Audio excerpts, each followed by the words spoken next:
What's up, guys? How y'all doing today? The 2023 motocross season has officially concluded, and as you can tell by the title down below, he did it. Jett Lawrence has done something that has not been done in 15 years. And what did he do? He pulled off the perfect season. I called it after Red Bud at least, and he delivered. Welcome to the club of perfect seasons, Jett.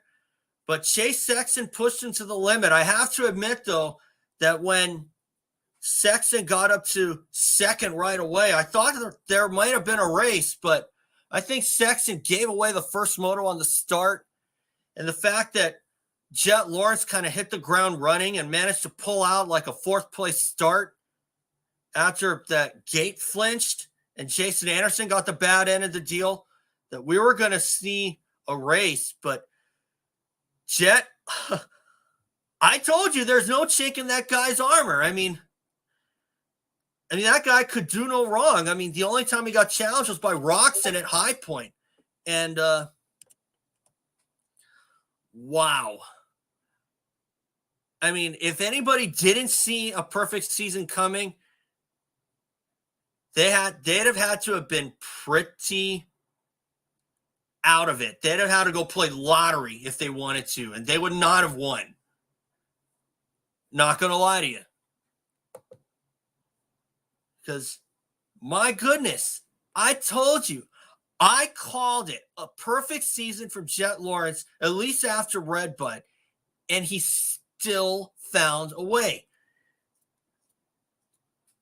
And what I thought was going to be a pretty steep was going to be a bit of a learning curve for Jett Lawrence, maybe not so much of a steep learning curve, but I thought he'd have a learning curve regardless. That wasn't the case. He found a way to win every race. And we saw history, and something that hadn't been done in 15 years, and something that I thought would never, ever happen again. It's crazy. I mean,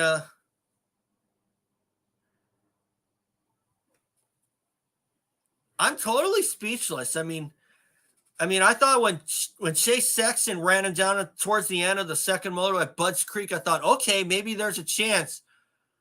But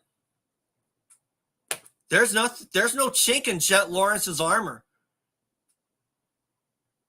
I mean, a lot could say, well, if Eli Tomac were out there, Jett Lawrence would have his lunch handed to him. That I agree with. But I'd also like to think that had Tomac not gotten hurt at Denver, that we may very well have seen a fight to the finish. And had Chase Sexton not sat out a few races early on, I don't know if Jett would be looking at a perfect season. He probably still would be. I mean, we could speculate all we want, but nonetheless, first and foremost, Jett Lawrence, congratulations, man. I know you're feeling like $1 million right now, but hey, I honestly saw it coming. I didn't see any two ways about it. As far as the 250 class goes, Hunter Lawrence, I didn't see him having another breakdown at all, especially with Hayden Deegan having that bad run towards the end with two straight bad races. But I mean, Hunter, he didn't have to ride the second moto, but he did. I thought he'd want to close out with a win, but you know what? Whatever. Whatever. For Hunter Lawrence, that second moto was a whatever. I mean, personally, I don't like to close it out with a win, but hey, you abandon all pretenses. You're the champ. That's all that matters. So, unfortunately, I wasn't made to look like a genius this summer because I picked Chase Sexton to win the title in motocross. But I don't know. Things happen.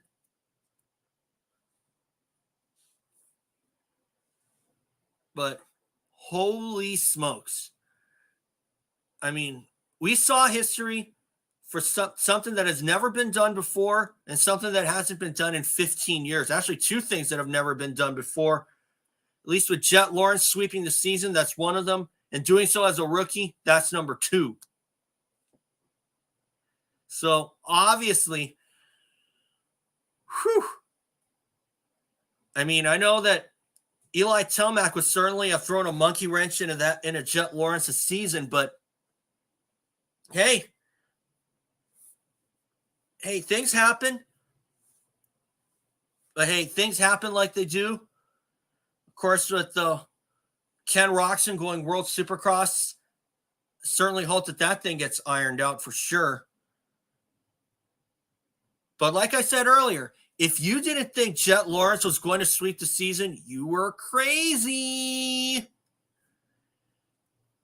I immediately saw it as reality, at least after Red Bud. Why? Because Jett Lawrence, he hits the ground running and he puts in great laps. And Chase Sexton has to ride so hard just to try to keep up with him. But I kind of think that Sexton gave it away, at least on the start of the first moto. But like what James Stewart was saying on the broadcast, that he was making two turns on at the top of the Godzilla jump. I did notice that. And I mean, obviously you got to go where the other guy's not, but at the same time, I also think that Jett Lawrence got held up by lappers. Sexton certainly got held up by lappers as well, and I think that certainly hurt him. And but hey, props to Sexton for never giving up. But Jett Lawrence, he did a Jeremy McGrath almost. And he did what Carmichael did in 98 Supercross. And just to see that, I immediately got flashbacks of the 98 125 shootout from Vegas where Dowd pushed Carmichael to the end. And Carmichael even said in his winter interview that that's the hardest I've had to work in a race. And I'll bet that was probably the hardest that Jett had to work as well. And I think, in fact, he even said so on the he even said so in his winter interview. That was probably the hardest he had to work. And but like I said, props to Jett Lawrence and pulling off something that hasn't been done in 15 years. So I just thought I'd do a quick live stream here. Currently at 8 minutes now. But also I want to address a couple other guys. I definitely hope that Levi Kitchen is okay. There was no replay on what happened to him, but I would imagine that he might have took a shot to him. He might have took a shot to the body. And I mean, he was able to ride off, but I also hope that Dylan Ferrandis is okay. But I got to tell you, on first viewing, I thought Ferrandis had lost his focus off that after what happened on the start. But right now, I don't think that might be the case. And Ferrandis had to be carted off on the mule. I hope that he's okay, though. But honestly, if I'm Chase Sexton right now, I hope I don't lose any sleep. And because if this was the race to win, this was the one. And unfortunately, it didn't happen.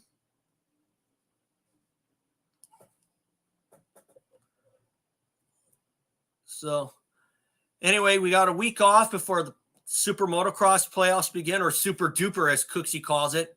By the way, Cooksey shout out. So hopefully we're going to be in for a good performance. So anyway, guys, I'm going to bounce out of here. I don't see any comments at all. So don't matter. I mean, anyway, guys, thanks, guys. I will catch you later. And congrats, Jett Lawrence.